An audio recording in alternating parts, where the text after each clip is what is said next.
Gloire au Très-Haut, nous sommes enfin libres. Les portes sont grandes, ouvertes, nous sommes enfin chez nous. Sainte Brigitte a vu l'efficacité de la prière. Vous aussi, vous détenez ce pouvoir qui a libéré 1000 âmes.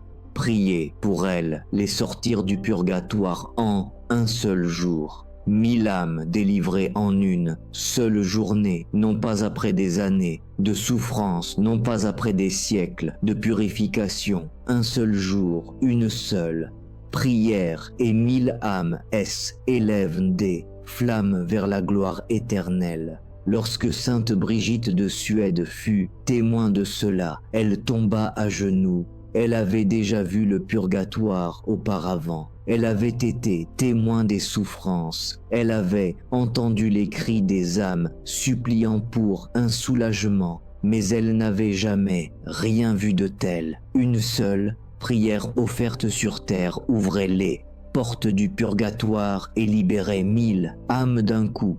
Elle supplia le Christ d'expliquer quelle prière possédait un tel pouvoir, quelle offrande pouvait accomplir en un jour ce qui autrement prendrait des siècles. Et plus important encore, pourquoi si peu de gens sur terre en connaissaient-ils l'existence? La réponse du Christ changea tout ce que Brigitte comprenait de la connexion entre les vivants et les morts. Cela révéla pourquoi certaines prières portent un poids extraordinaire. Cela expliqua pourquoi l'Église a toujours enseigné que nous pouvons aider les âmes du purgatoire. Et cela mit en lumière une vérité tragique. Des innombrables âmes souffrent bien plus longtemps que nécessaire, parce que les vivants ne prient pas pour elles. Ce que Brigitte apprit ce jour-là a été préservé dans ses révélations depuis 600 ans. L'Église a approuvé ces écrits, les papes les ont loués, les saints les ont étudiés. Et pourtant, la plupart des catholiques dès aujourd'hui, elles n'ont jamais entendu parler de ce dont elle fut témoin. Aujourd'hui, cela change. Vous allez découvrir la prière qui a libéré 1000 âmes en un jour et vous allez comprendre pourquoi vous, oui, vous avez plus de pouvoir pour aider les défunts que vous ne l'avez jamais imaginé. Avant de pénétrer dans cette vision, vous devez comprendre qui était Brigitte. Elle n'était pas une simple paysanne sujette à la fantaisie. Était une noble Suédoise instruite, riche, liée au cour royal de Europe, mariée pendant 28 ans à un noble nommé Ulf. Ensemble, ils ont élevé H enfants. Elle, un de ses enfants, Catherine, est également une sainte canonisée. Brigitte était une femme pragmatique. Elle gérait des domaines. Elle conseillait les rois.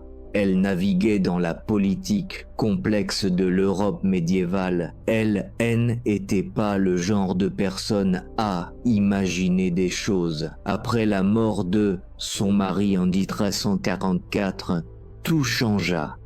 Brigitte commença à recevoir des visions, non pas des impressions vagues ou des sentiments, mais des révélations détaillées et spécifiques du Christ, de la Vierge, Marie et de divers saints. Elle vit le ciel dans sa gloire, elle vit l'enfer dans ses tourments et elle vit le purgatoire, ce lieu intermédiaire mystérieux où les âmes sauvées sont purifiées avant d'entrer dans la présence de Dieu. L'Église, elle, a pris au sérieux. Ces révélations ont été examinées par des théologiens.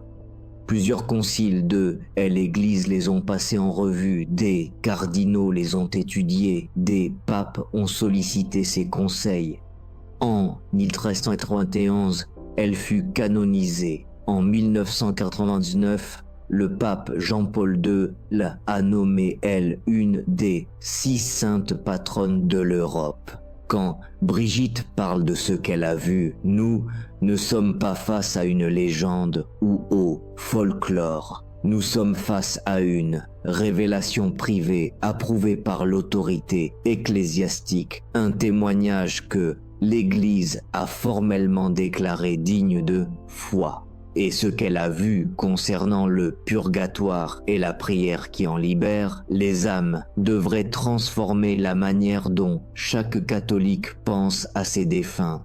Pour comprendre la prière qui a délivré 1000 âmes, il faut d'abord saisir ce que est le purgatoire. Beaucoup de gens, y compris de nombreux catholiques, ont des idées confuses sur cette doctrine. Le purgatoire N et pas L enfer.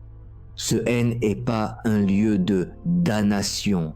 Ce n'est pas là que vont les âmes qui ont rejeté Dieu. Ces âmes-là vont ailleurs et leur sort est scellé pour l'éternité. Le purgatoire est destiné aux sauvés, à ceux qui sont morts dans la grâce de Dieu, à ceux qui ont aimé Dieu aussi, imparfaitement soit-il, à ceux qui choisiraient le ciel si le choix leur était donné. Ces âmes ne sont pas punies au sens strict du terme, elles sont purifiées. Considérez les choses ainsi, le ciel est l'union parfaite avec Dieu. C'est l'expérience directe de l'amour infini, de la beauté infinie, de la vérité infinie. Pour entrer en cette présence, une âme doit être totalement pure, non parce que Dieu est arbitraire, mais parce que l'impureté ne peut tolérer une telle sainteté. Ce serait une agonie et non une béatitude. Avant de poursuivre ce récit, permettez-moi une brève parenthèse.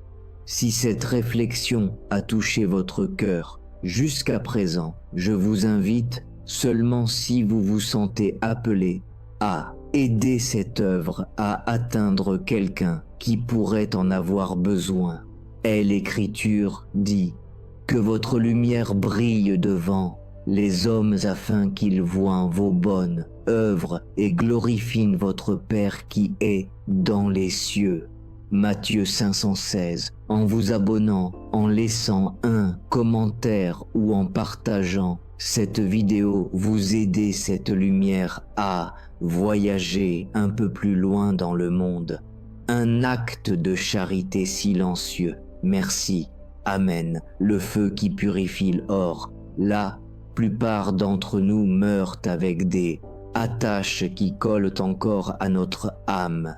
Des habitudes pécheresses jamais, totalement vaincues. Un égoïsme que nous n'avons jamais complètement déraciné ou des peines temporelles non satisfaites pour des péchés pardonnés, mais pas entièrement expiés. Le purgatoire est le lieu où ces impuretés restantes sont consumées. De la même manière que le feu purifie l'or, en retirant les scories, les âmes qui y trouvent désirent cette purification. Elles en comprennent la nécessité. Elles ne voudraient pas entrer au ciel encore souillées, encore attachées, portant encore les résidus de leur échec terrestre. Mais ce feu est douloureux, plus douloureux que tous ceux que nous pouvons imaginer sur terre. Et la durée varie énormément d'une âme à l'autre. Certaines ne font que passer, d'autres restent pour ce qui correspondrait à des siècles en temps terrestre. Et c'était là que la vision de Brigitte devient si capitale, car ce qu'elle a vu révèle que les vivants peuvent abréger les souffrances des défunts de manière spectaculaire et puissante, bien au-delà de ce que la plupart des gens imaginent. La vision de la désolation et de l'espérance. La vision commença par un son que Brigitte avait déjà entendu. Des pleurs. Ce n'étaient pas des pleurs ordinaires, mais les sanglots des Aé qui avaient entrevu le ciel et savaient qu'elles ne pouvaient pas encore y entrer. Les pleurs des purifiés qui avaient encore du chemin à parcourir. Les pleurs de ceux qui aimaient Dieu et soupiraient après lui avec une intensité plus brûlante que le feu qui les entourait. Brigitte se retrouva au bord du purgatoire. Elle était déjà venue ici lors de autres visions, Mais cette fois-ci était différente. Cette fois, le Christ voulait lui montrer quelque chose de précis, quelque chose qui allait changer sa manière de prier pour le reste de sa vie. « Regarde, dit-il, et comprends. » Elle regarda et vit ce qu'elle avait déjà vu, des innombrables âmes dans divers états de purification. Certaines étaient entourées de flammes. Le feu pénétrait non seulement leur corps spirituel, mais leur essence même. Il consumait l'orgueil, la luxure, l'avarice, l'envie, chaque impureté qui s'agrippait à elle. Des autres étaient à plonger dans ce qui semblait être de l'eau glacée, d'un froid si intense qu'il brûlait comme le feu. Était la purification de ceux dont le péché était la froideur. Froideur du cœur, froideur envers Dieu, froideur envers leur prochain. Des autres encore restaient suspendus dans l'obscurité, dans un isolement complet, incapables de voir ou de entendre quoi que ce soit d'autre que leur propre pensée. Était la purification de ceux qui étaient isolés durant leur vie, qui avaient refusé la communauté, refusé le lien, refusé de porter les fardeaux les uns des autres. Toutes souffraient, toutes acceptaient leur souffrance, toutes savaient qu'elle était nécessaire, mais toutes aspiraient aussi à un soulagement. Et voici ce que la plupart des gens ne comprennent pas au sujet du purgatoire. Les âmes qui s'y trouvent ne peuvent pas céder elles-mêmes. Elles ne peuvent pas prier pour leur propre libération. Elles ne peuvent pas accomplir d'actes de pénitence. Elles ne peuvent ni assister à la messe ni recevoir les sacrements. Elles ne peuvent que attendre, souffrir et espérer que quelqu'un sur terre se souvienne d'elles. Ces âmes sont sauvées. Le Christ dit à Brigitte, leur destinée éternelle est certaine. Elles verront mon visage. Elles entreront dans une joie qui fera paraître leur souffrance pour rien. Mais tant que leur purification n'est pas achevée, elles attendent. Et leur attente est plus douloureuse que tout ce que tu peux concevoir. Brigitte observa les âmes. Elle vit leur visage. Certaines étaient là depuis ce qui semblait être des années, d'autres depuis des siècles. Et sur chaque visage, elle lisait la même expression. Un désir ardent, désespéré, une nostalgie lancinante. Non, pas d'abord pour être soulagée de la douleur, bien qu'elles le souhaitassent certainement, mais pour Dieu, pour celui qu'elles aimaient, pour ce ciel qu'elles avaient entrevu et où elles ne pouvaient pas encore entrer. Seigneur, demanda Brigitte, nuit, a-t-il rien qui puisse les aider? Doivent-elles simplement attendre que leur purification soit terminée? La réponse du Christ transforma sa compréhension. Les vivants peuvent les aider. Les prières de ceux qui sont encore sur terre peuvent les atteindre ici. Les sacrifices des fidèles peuvent abréger leur souffrance. Les mérites de mon sacrifice appliqués par l'Église peuvent les libérer entièrement, mais la plupart des vivants ont oublié les morts. Ils prient pour eux lors des funérailles, peut-être quelques semaines ou quelques mois après, puis ils reprennent le cours de leur vie.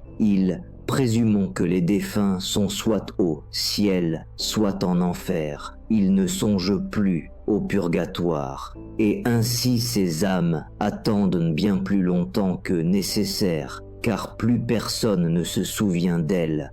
La voix du Christ était empreinte de douleur. Si les vivants savaient quel pouvoir ils détiennent pour aider les morts, ils ne cesseraient jamais de prier pour eux. Ils comprenaient qu'une seule messe peut libérer une âme qui autrement souffrirait pendant des années, il ferait célébrer des messes sans relâche. Est-ce, ils saisaient, que leur plus petit sacrifice offert pour les défunts apporte un soulagement à ceux qui ne peuvent plus s'aider eux-mêmes. Ils transformeraient leur vie entière en offrande, mais ils ne savent pas et les âmes attendent. Brigitte posa alors la question qui brûlait son cœur. « Seigneur, quelle prière a le plus de pouvoir pour aider ces âmes? Que peuvent faire les vivants pour marquer la plus grande différence ?» Le Christ ne répondit pas immédiatement. Au lieu de cela, il lui montra. La vision changea. Brigitte se vit spectatrice d'une scène. Sur terre, un prêtre se tenait à l'autel. Il célébrait la messe.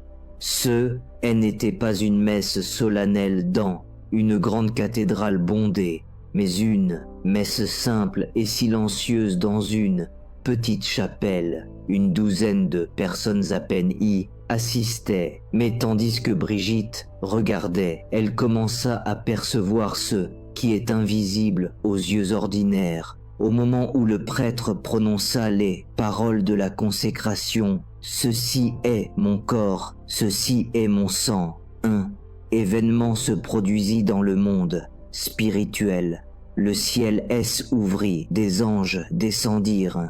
Le sacrifice du calvaire devint présent sur cet autel. Non pas un nouveau sacrifice, mais le même et unique sacrifice du Christ offert une fois pour toutes, rendu présent à nouveau de manière non sanglante. Et de ce sacrifice, la grâce commença à jaillir.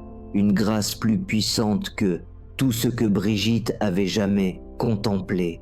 Des fleuves de lumière vers l'abîme. La grâce coulait de l'autel comme des fleuves de lumière. Une grâce capable de guérir les malades, de convertir les pécheurs, de fortifier les faibles, et une grâce capable d'atteindre le purgatoire lui-même. « Regarde, dit le Christ. » Au moment opportun, le prêtre pria pour les défunts. Il mentionna des noms spécifiques des âmes pour lesquelles la messe était offerte.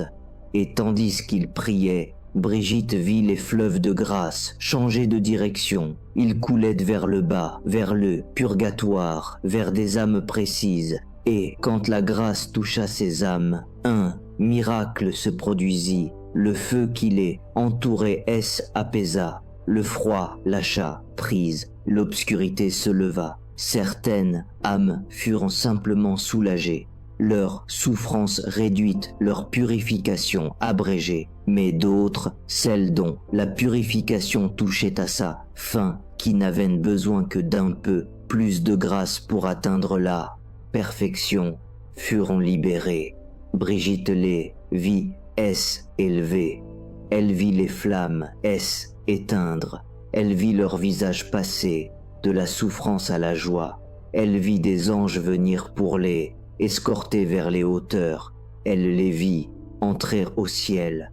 Tout cela grâce à une seule messe, un seul prêtre, une seule offrande du sacrifice éternel. Voici la prière qui libère les âmes, dit le Christ. La messe, le saint sacrifice, l'offrande de mon corps et de mon sang pour les vivants et les morts. Il n'existe aucune prière plus puissante.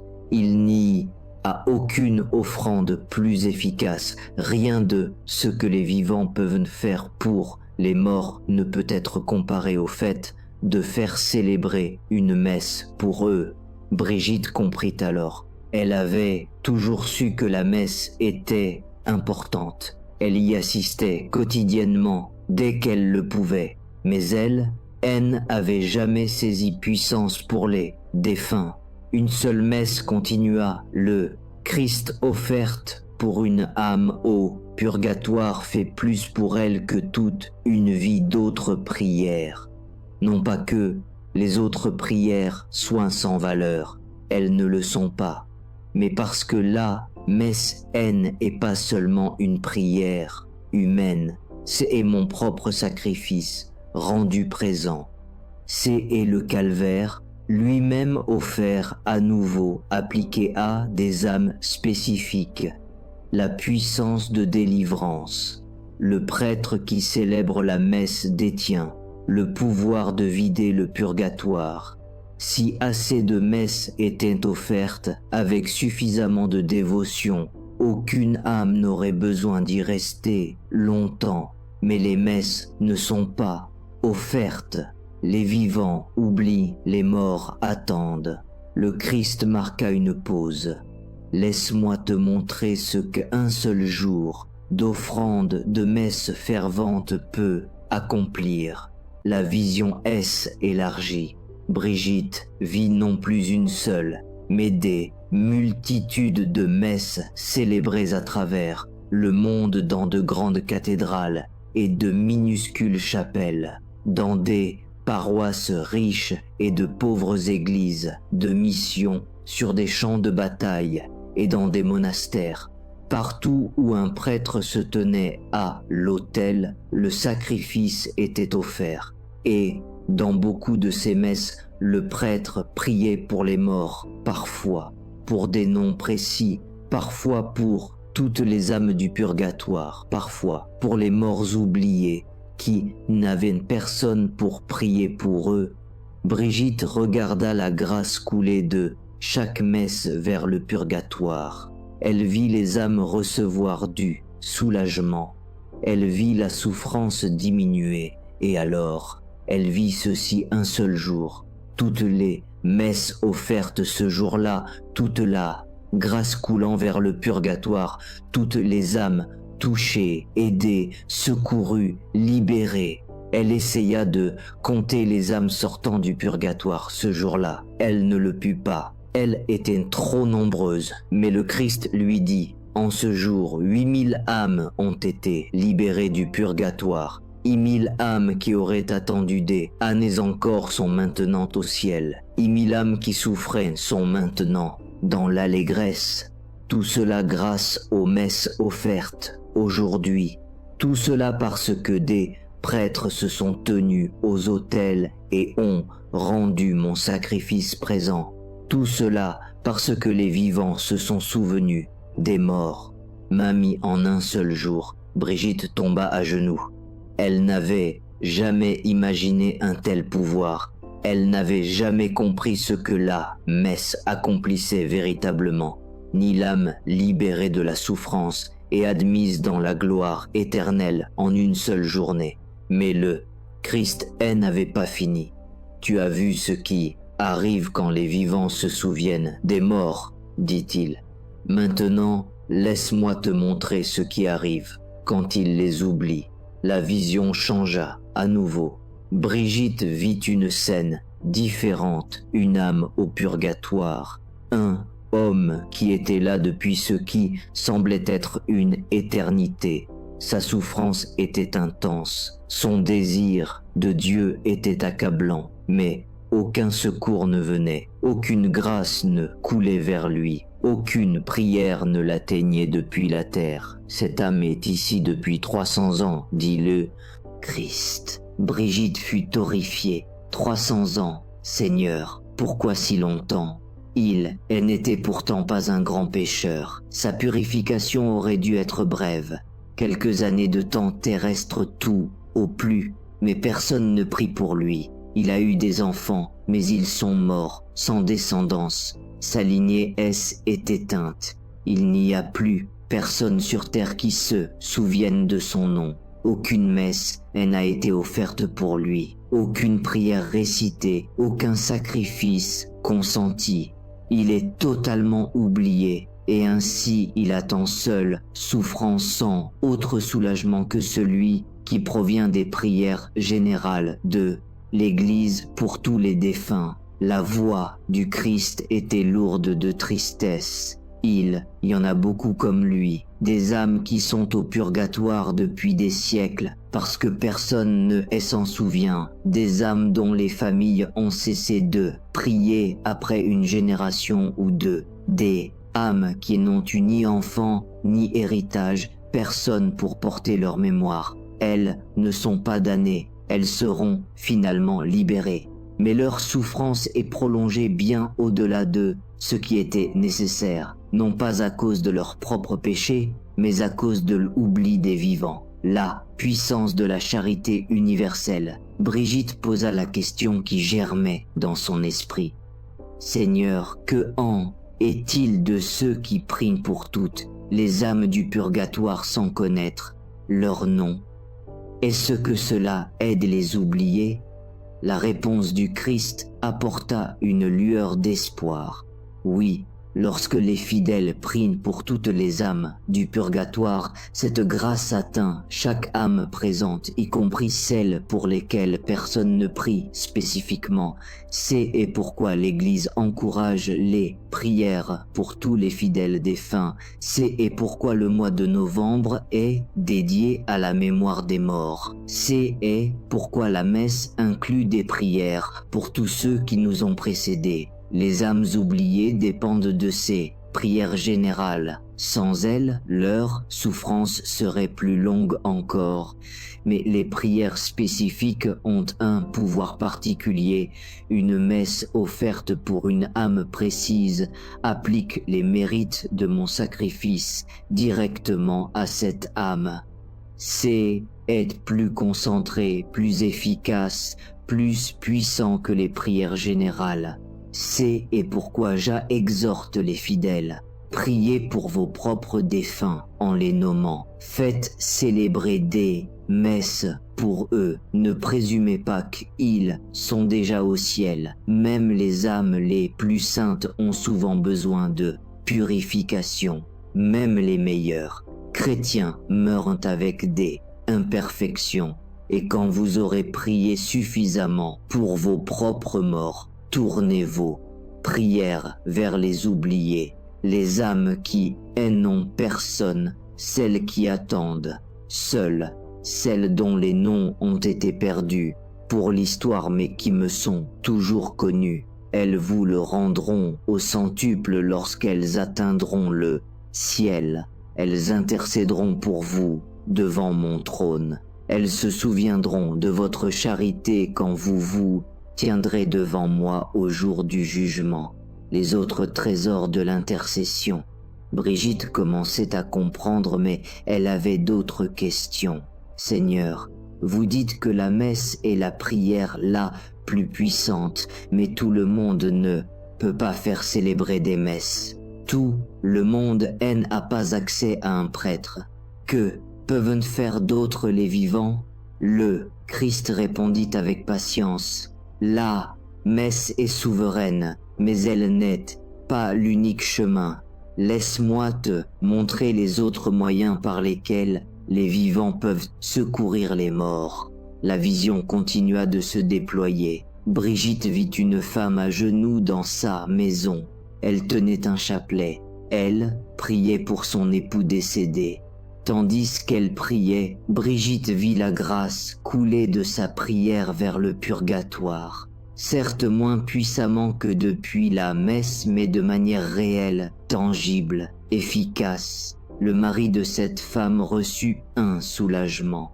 Son feu diminua légèrement. Sa douleur s'apaisa. Il sentit l'amour de sa femme l'atteindre à travers la barrière de la mort.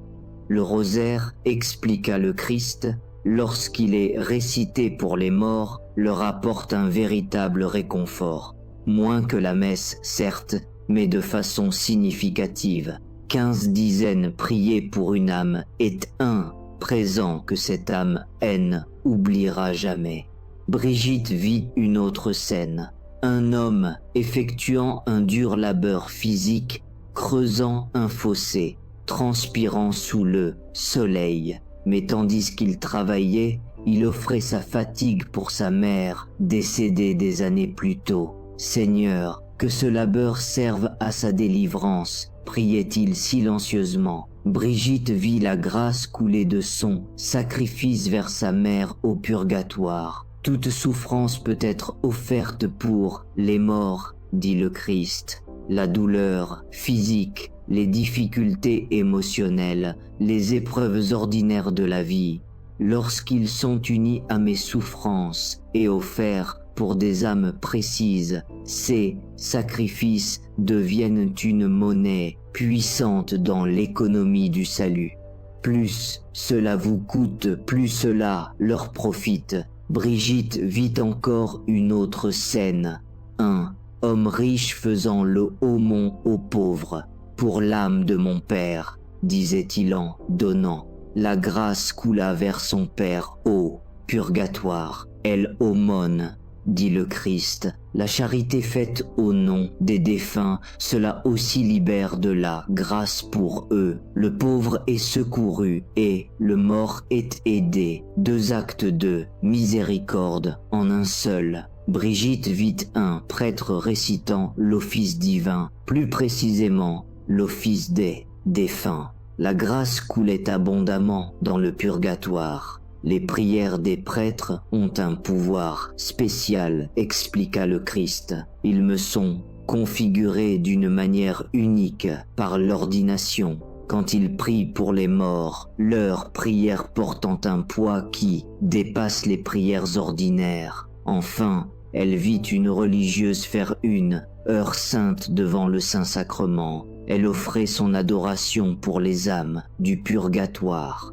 La grâce ruisselait du tabernacle vers le royaume de la purification. Et l'adoration, dit le Christ, le temps passé en ma présence est offert pour les défunts. Cela m'est précieux et leur est salutaire. Enfin, Brigitte vit quelque chose qui l'étonna.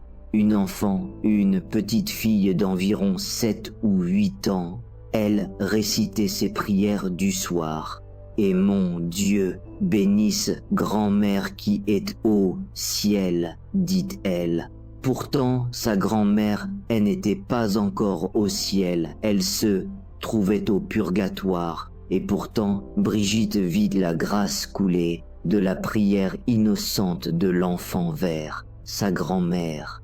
Même les prières des enfants, dit le Christ d'une voix empreinte de chaleur, même les prières simples dites imparfaitement avec une compréhension limitée, si elles sont offertes avec amour, elles atteignent les morts. Et l'innocence des enfants confère à leur prière une pureté que je chéris. Brigitte était bouleversée. Tant de moyens d'aider les défunts, tant de pouvoirs mis entre les mains des vivants, et pourtant si peu de gens s'en servaient. Seigneur, demanda-t-elle, pourquoi les vivants ne prient-ils pas davantage pour les morts? Pourquoi oublient-ils si vite? La réponse du Christ fut grave. Parce qu'ils ne croient pas, du moins pas pleinement, pas de manière concrète. Ils disent croire au purgatoire. Ils affirment la doctrine si on les interroge, mais ils ne vivent pas comme si elle était vraie. Est-ce ils croyaient vraiment que leurs parents défunts souffrent dans le feu, aspirant au soulagement, attendant leur prière? Ne prieraient-ils pas sans cesse? Ne feraient-ils pas célébrer des messes? Ne feraient-ils pas des sacrifices? Mais ils mènent leur vie comme si les morts n'existaient plus, comme si la mort était la fin de la relation, comme s'il n'y avait plus rien à faire. Leur oubli haine et pas de la cruauté, c'est simplement la faiblesse de leur foi. Ils croient mais ne croient pas réellement. Ils affirment, mais n'agissent pas selon leur affirmation, et les âmes souffrent à cause de cela. Le Christ regarda Brigitte avec intensité. Tu dois leur dire, tu dois leur rappeler, les morts ne sont pas partis. Ils attendent, ils souffrent, ils espèrent, et les vivants ont le pouvoir de les secourir. Chaque messe, chaque chapelet, chaque sacrifice, chaque prière, chaque acte de charité, tout cela parvient jusqu'à eux Tout cela apporte un soulagement. Tout cela abrège leur souffrance. Ne laisse pas les vivants oublier le trésor des indulgences. Brigitte posa une dernière question. Seigneur, qu'en est-il des indulgences? Et l'Église enseigne qu'elles peuvent être appliquées aux défunts. Quel est leur pouvoir? La réponse du Christ fut éclairante. Une indulgence est la rémission de la peine temporelle des hauts péchés. Elle puise dans le trésor infini des mérites, mes mérites, ceux de ma mère et ceux de tous les saints, et les applique à la personne qui reçoit l'indulgence. Lorsqu'une indulgence est appliquée à une âme du purgatoire, elle réduit ou élimine la peine que cette âme devrait autrement subir. Une indulgence partielle réduit la peine. Une indulgence plénière reçue et appliquée selon les règles peut libérer entièrement une âme du purgatoire. Brigitte fut saisie d'étonnement. Entièrement, Seigneur, une seule indulgence peut libérer une âme, totalement. Oui, si les conditions sont remplies, si l'indulgence est véritablement plénière et si elle est correctement appliquée à une âme dont la purification est entravée par aucun autre facteur. C'est pour cela que l'Église accorde des indulgences, non pour amasser d'eux, argent comme certains, elles ont faussement prétendu, mais pour distribuer les mérites infinis de mon sacrifice et de celui des saints à ceux qui en ont le plus besoin. Les fidèles devraient rechercher les indulgences constamment, non seulement pour eux-mêmes, mais pour les morts. Une indulgence plénière gagnée et appliquée à une âme souffrante est un acte de miséricorde incommensurable. Le Christ expliqua alors les conditions. Pour une indulgence plénière, la personne doit être en état de grâce. Elle doit être confessée récemment, recevoir la Sainte Communion et prier aux intentions du souverain pontife. Enfin, elle doit accomplir l'œuvre spécifique prescrite par l'Église pour cette indulgence. Si une de ces conditions n'est pas pleinement remplie, l'indulgence est que partielle. Mais même une indulgence partielle apporte un soulagement significatif. Cherchez-les, gagnez-les et appliquez-les aux âmes qui en ont le plus besoin. La vision de la gratitude. La vision se poursuivit. Le Christ voulait que Brigitte comprenne non seulement le pouvoir de la prière, mais aussi la gratitude des morts lorsqu'ils sont enfin délivrés. Laisse-moi te montrer ce qui arrive quand une âme entre au ciel. Après avoir été secourue par les prières des vivants, Brigitte regarda. Une âme s'éleva du purgatoire. Ses souffrances étaient terminées. Sa purification était accomplie. Des anges, elle, escortaient vers les hauteurs et, tandis qu'elle montait, elle regarda en arrière, non pas vers le purgatoire, car elle n'y jetterait plus jamais les yeux, mais vers la terre, vers une femme agenouillée en prière. Sa fille, elle avait prié pour lui chaque jour depuis son trépas. Elle avait fait célébrer des messes. Elle avait consenti à des sacrifices. Elle ne l'avait jamais oublié. Et maintenant, grâce à sa fidélité, ses souffrances étaient terminées. Le visage de cette âme manifestait quelque chose que Brigitte, n'avait jamais vu auparavant. Une gratitude si profonde qu'elle en était, presque douloureuse, un amour si intense qu'il en était presque visible. Il ne pouvait pas encore parler à sa fille, mais il fit un vœu en cet instant. Il intercéderait pour elle devant le trône de Dieu pour l'éternité. Il prierait pour ses enfants et les enfants de ses enfants. Jamais il ne oublierait ce qu'elle avait fait pour lui. Voici ce qui attend chaque âme fidèle, qui prie pour les morts, dit le Christ. Il gagne des intercesseurs au ciel, des amis puissants devant mon trône, des âmes qui n'oublieront jamais la charité dont on a fait preuve à leur égard dans leur détresse. Il est impossible pour les vivants de prier pour les morts sans en retirer un bénéfice. Même si l'âme pour laquelle il prie est déjà au ciel et elle en a plus besoin, la grâce n'est pas perdue. Elle rejaillit sur d'autres âmes qui en ont besoin. Rien de ce qui est offert pour les morts n'est jamais perdu. Et lorsque celui qui a prié arrivera à son propre jugement, les âmes qu'il a secourues seront là pour témoigner en sa faveur, pour plaider sa cause, me rappelant la miséricorde dont il a fait preuve. La miséricorde envers les morts n'est jamais oubliée. Le regret des âmes négligentes. Le Christ montra alors à Brigitte quelque chose qui l'ébranla profondément. Je veux que tu vois à quoi ressemble le purgatoire pour ceux qui ont négligé les morts durant leur vie terrestre. Une âme arriva au purgatoire. C'était un catholique. Il était allé à la messe. Il avait reçu les sacrements. C'était selon les critères humains un homme honnête. Mais il n'avait jamais prié pour les morts. Ses parents étaient décédés et il les avait négligés. Sa femme était morte et après les funérailles, il avait à peine pensé à elle. Amis, parents, voisins, tous étaient sortis de sa vie et de sa mémoire sans qu'une seule prière ne soit offerte pour leur repos. À présent, il était lui-même au purgatoire. Son feu était intense, sa souffrance était grande, mais pire que le feu était sa prise de conscience. Il comprenait enfin ce qu'il avait omis de faire.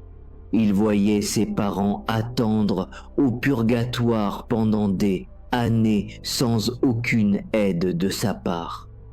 Il voyait sa femme souffrir seule, se demandant pourquoi son mari avait oublié si vite. Il voyait toutes les occasions gâchées, les messes qu'il aurait pu faire célébrer, les chapelets qu'il aurait pu réciter, les sacrifices qu'il aurait pu offrir. Tout était gaspillé, négligé, oublié. Et maintenant c'était lui qui avait besoin de prière. Mais qui prierait pour lui? Ses enfants, peut-être est-ce ils étaient plus fidèles qu'ils ne l'avaient été, est-ce ils se souvenaient de ce que lui-même avait oublié. Ce n'est pas un châtiment supplémentaire, précisa le Christ. Il ne souffre pas plus longtemps parce qu'il a négligé les morts. Sa purification est ce qu'elle aurait été de toute façon, mais la connaissance de son échec ajoute à son tourment. Il voit maintenant ceux qu'il ne pouvait voir sur terre. Il comprend maintenant ce qu'il refusait de comprendre dans la vie.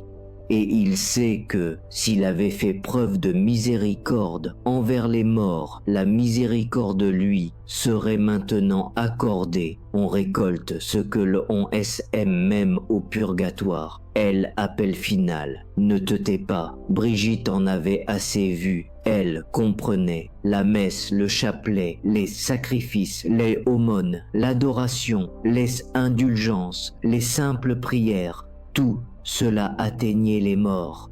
Tout cela apportait un soulagement. Tout cela pouvait transformer des siècles de souffrance en quelques jours. Mais une question demeurait. Seigneur, pourquoi m'avoir montré cela? Que voulez-vous que je fasse? La réponse du Christ fut: dis-leur, écris ce que tu as vu. Fais savoir aux vivants ce qui attend les morts et ce qu'ils peuvent faire pour les aider. Beaucoup d'âmes souffrent au purgatoire en ce moment même, parce que personne n'a dit la vérité aux vivants. Ils pensent que leurs défunts sont soit au ciel, soit en enfer. Ils ne considèrent pas le purgatoire, ils ne prient pas. Si tu leur dis, certains écouteront, certains commenceront à prier, certains feront célébrer des messes, certains feront des sacrifices, certains gagneront des indulgences et, grâce à ton témoignage, des âmes seront libérées. Des âmes qui auraient souffert pendant des années ne souffriront plus que quelques mois. Celles qui auraient souffert des mois ne souffriront que quelques jours. Celles qui auraient attendu seules recevront de l'aide. Tes paroles videront le purgatoire plus vite que tu ne peux l'imaginer. Parle, écris, proclame, ne te tais pas. Brigitte accepta la mission. Elle parlerait à tous ceux qui voudraient écouter. Elle mettrait part, écrit tout ce qu'elle avait vu. Elle veillerait à ce que les vivants oublient, pas les défunts. Et c'est ce qu'elle fit jusqu'à la fin de sa vie. Brigitte parlait du purgatoire. Elle écrivait sur les souffrances des âmes qui s'y trouvaient. Elle suppliait les fidèles de prier pour les morts. Elle faisait célébrer des messes sans cesse, non seulement pour ses propres proches décédés, mais aussi pour les âmes oubliées, celles qui n'avaient plus personne pour prier pour elles. Elle offrait des sacrifices, elle gagnait des indulgences, elle appliquait tous les trésors spirituels qu'elle pouvait obtenir au soulagement des âmes souffrantes, et elle enseignait aux autres à faire de même. Ces révélations se répandirent dans toute l'Europe. Des prêtres en parlaient dans leurs prédications. Des évêques les approuvaient. Les fidèles étaient touchés et se souvenaient d'eux, leurs défunts. Et au purgatoire, des âmes étaient libérées. Des âmes qui auraient dû attendre des siècles étaient délivrées en quelques décennies. Celles qui auraient attendu des décennies, elles, étaient en quelques années. Celles qui auraient attendu des années, elles étaient en quelques mois. Tout cela grâce à une seule femme qui avait dit la vérité sur ce qu'elle avait vu. À votre tour maintenant, vous avez entendu ce que Brigitte a vu. Vous savez que 1000 âmes ont été libérées en un seul jour. Vous comprenez la puissance de la messe, du rosaire, des sacrifices, des aumônes, de l'adoration et des indulgences. Vous savez que les défunts ne peuvent pas s'aider eux-mêmes. Vous savez qu'ils attendent de votre aide. La question est, que ferez-vous? Serez-vous comme ceux qui oublient, qui prient aux obsèques, puis passent à autre chose, qui supposent que les défunts vont bien et n'ont plus besoin d'aide? Ou serez-vous comme Brigitte, comme les saints qui ont vidéo par leurs prières et comme les fidèles qui n'oublient jamais leur mort? Voici un plan concret, une manière de prier pour les défunts qui fera vraiment une différence. Dès à bord, faites célébrer des messes. C'est l'action la plus puissante. Contactez votre paroisse et demandez une intention de messe pour vos proches défunts. Cela implique généralement une petite offrande, 5 ou 10 euros. Mais ce n'est pas un paiement de la messe, c'est une participation à la vie du prêtre. Faites célébrer des messes régulièrement, pas seulement une fois chaque mois, si possible au minimum chaque année. Et ne vous limitez pas à ce que vous avez connu. Demandez des messes pour les âmes oubliées, pour celles qui n'ont plus personne pour prier pour elles, et pour celles qui sont au purgatoire depuis le plus longtemps. Ces âmes deviendront vos puissants intercesseurs au ciel.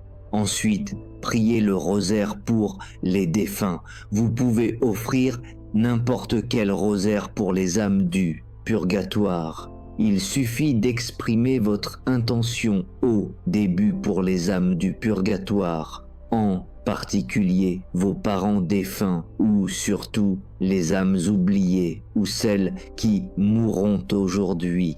Puis priez le rosaire comme d'habitude. La grâce de chaque Je vous salue Marie ira aux âmes que vous avez désignées. Si vous priez le rosaire tous les jours, envisagez de consacrer certains jours aux défunts. Le lundi pour vos proches décédés, le mercredi pour les âmes oubliées, le vendredi pour ceux qui sont morts dans la semaine. Une pratique régulière libérera plus d'âmes que vous ne pourrez l'imaginer avant d'arriver au ciel. Troisièmement, offrez vos souffrances. Chaque douleur peut devenir prière pour les défunts. Un mal de tête, une journée difficile au travail, un conflit familial, une maladie, le poids de l'âge, les petites et grandes souffrances quotidiennes. Quand vous souffrez, dites simplement « Seigneur, j'y offre cela pour les âmes du purgatoire ». Votre souffrance unie à celle du Christ devient un trésor puissant pour les défunts. Rien de ce que vous endurez ne doit être perdu. Quatrièmement, gagnez des indulgences. Et l'Église publie un manuel appelé Enchirion des indulgences, qui recense toutes les prières et œuvres indulgenciées. Certaines sont simples. Prier devant un crucifix, lire l'écriture pendant 30 minutes, visiter une église, réciter le rosaire dans une église ou en famille. Des autres demandent plus d'efforts. Pèlerinage, participation à une mission paroissiale, adoration du Saint-Sacrement, apprenez ce qui est possible, remplissez les conditions, appliquez les indulgences aux âmes du purgatoire. Une indulgence plénière appliquée à une âme qui en a besoin peut la libérer immédiatement. C'est un pouvoir que l'Église vous a confié, utilisez-le. Enfin, ne manquez jamais le mois de novembre. Novembre est le mois dédié aux défunts et l'Église accorde des indulgences particulières pendant ce mois. Du au 8 novembre, une indulgence plénière peut être obtenue chaque jour en visitant un cimetière et en priant pour les défunts. Cela représente 8 âmes potentiellement libérées en une semaine. Il suffit d'une visite au cimetière et des conditions habituelles. Fête de novembre, un mois de prière intense pour les défunts.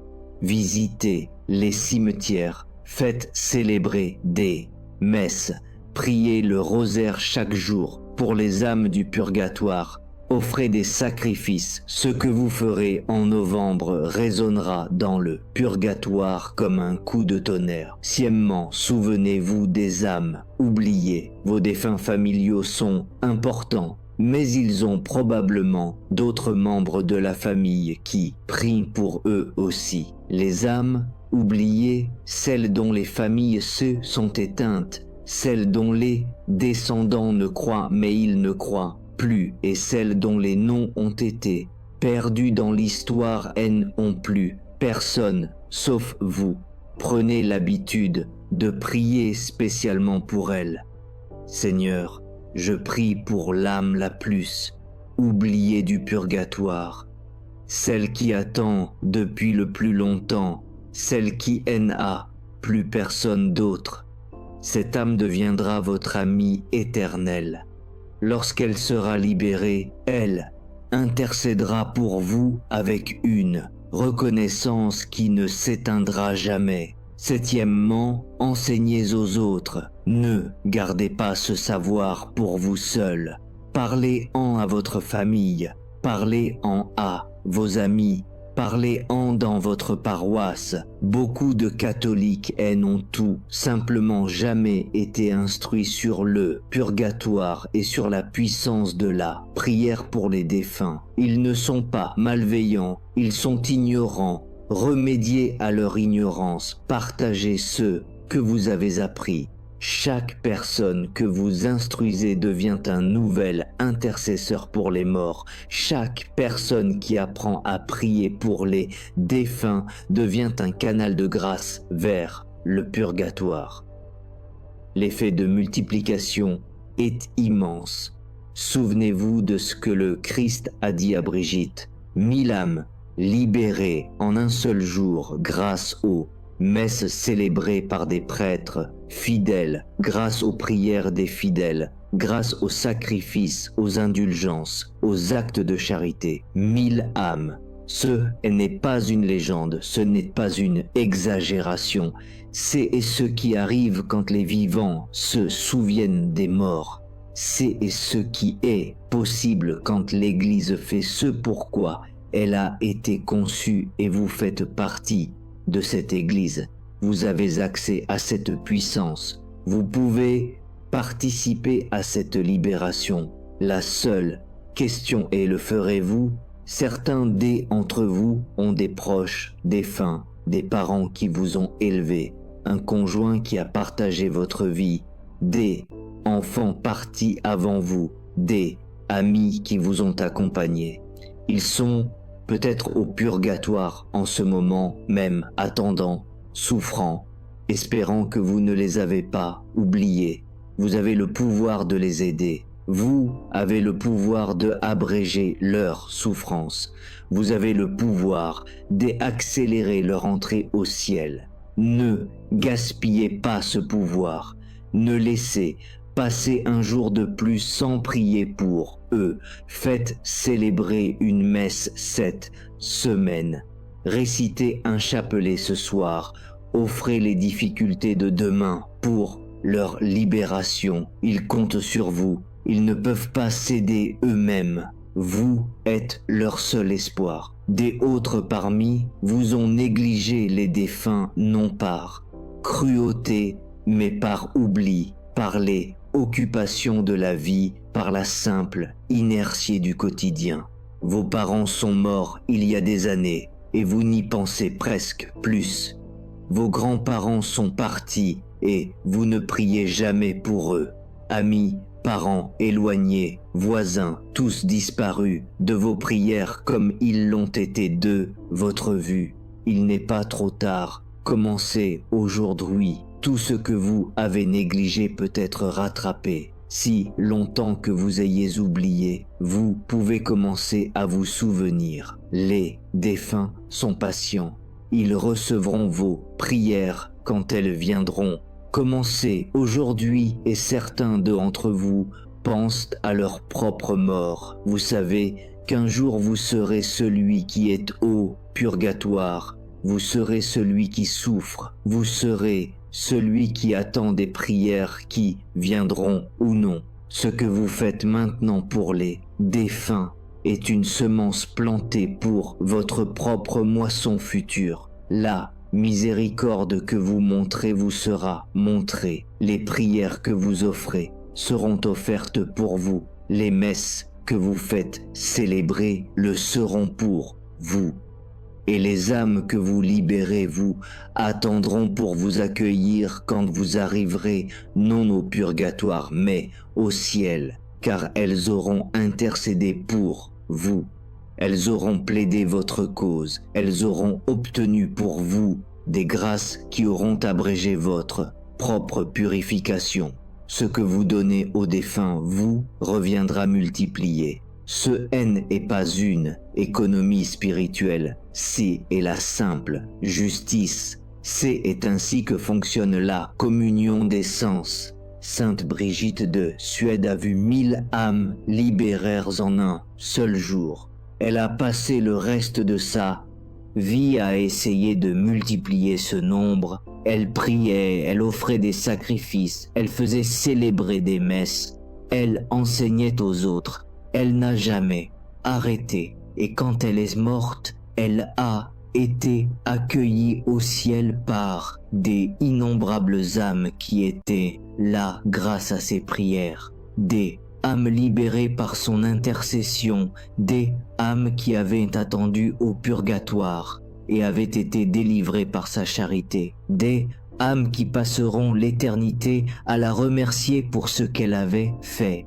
Vous pouvez recevoir le même accueil, vous pouvez avoir les mêmes amis éternels. Vous pouvez connaître la même joie de savoir que vos prières ont fait une différence éternelle. Mais seulement si vous priez, seulement si vous vous souvenez et seulement si vous agissez sur ce que vous avez appris aujourd'hui. Les âmes du purgatoire vous regardent. Elles savent que vous entendez ce message. Elles espèrent que vous répondrez. Elles ne peuvent pas vous parler. Elles ne peuvent pas vous apparaître. Elles ne peuvent pas vous rappeler leurs besoins, mais elles sont réelles. Elles souffrent, elles attendent et elles espèrent. Elles espèrent. Que vous précisément vous deviendrez leur intercesseur. Le serez-vous? Vous souviendrez-vous d'elles quand ce message sera terminé? Prierez-vous pour elles ce soir? Ferez-vous célébrer une messe cette semaine? Ferez-vous de leur libération une partie de votre vie spirituelle? Le choix vous appartient. Mais sachez ceci, ce que vous déciderez dans les prochaines minutes peut influencer des âmes pendant des siècles. Votre choix de prier ou de ne pas prier n'est pas privé. Il est cosmique. Il dépasse ce monde pour atteindre l'autre. Il détermine si des âmes souffriront plus longtemps ou seront libérées plus tôt. C'est et elle un des choix les plus puissants que vous ferez jamais. Choisissez avec sagesse. Choisissez la miséricorde. Choisissez de vous souvenir des morts. Prions pour eux maintenant, sans attendre. Maintenant, pendant que la vérité est encore vive, que votre cœur est touché et que les âmes du purgatoire nous regardent avec espérance. Donne-leur, Seigneur, le repos éternel et que la lumière perpétuelle les illumine. Que elles reposent en paix, que leurs âmes et les âmes de tous les fidèles défunts par la miséricorde de Dieu reposent en paix. Amen. Et maintenant une prière pour des âmes particulières. Seigneur Jésus-Christ, j'offre en ce moment mon attention, ma prière et mon amour pour les âmes qui ont le plus besoin de ta miséricorde. Pour mes parents défunts, ils sont encore en purification, libère-les. Pour mes grands-parents, mes proches et mes amis partis, abrège leurs souffrances. Pour les âmes oubliées, celles qui n'ont plus personne pour prier pour elles, souviens-toi d'elles. Pour ceux qui sont morts aujourd'hui, qui commencent tout juste leur purification, console-les. Pour ceux qui mourront aujourd'hui, qui vont bientôt affronter leur jugement, prépare-les. Applique à toutes ces âmes les mérites infinis de ta passion et de ta mort. Applique les prières de ta mère et de tous les saints. Applique tout mérite que j'ai pu gagner par ma petite fidélité. Fais que cette prière libère au moins une âme du purgatoire aujourd'hui. Fais que mon souvenir apporte du soulagement à ceux qui attendent. Et quand je mourrai, Seigneur, fais que d'autres se souviennent de moi comme je me suis souvenu d'eux. Amen. Sainte Brigitte de Suède, toi qui as vu la prière qui a libéré 1000 âmes, prie pour nous. Prie pour que nous n'oublions jamais les défunts. Prie pour que nous prions pour eux fidèlement, constamment et généreusement. Prie pour que nous fassions célébrer des messes, réciter des chapelets et offrir des sacrifices. Prie pour que par notre intercession, le purgatoire se vide. Et prie pour que, lorsque nous passerons nous-mêmes par cette purification, elle soit brève, parce que nous aurons montré miséricorde à ceux qui nous ont précédés. Vous toutes, saintes âmes du purgatoire, priez pour nous. Nous ne vous avons pas oubliés. Nous continuerons à prier pour vous. Nous continuerons à faire célébrer des messes. Nous continuerons à offrir des sacrifices jusqu'à ce que vous soyez toutes libérées, jusqu'à ce que le purgatoire soit vide et jusqu'à ce que nous nous tenions tous ensemble devant le trône de Dieu dans la joie de sa miséricorde. Donne-leur, Seigneur, le repos éternel et que la lumière perpétuelle les illumine, qu'elles reposent en paix. Amen.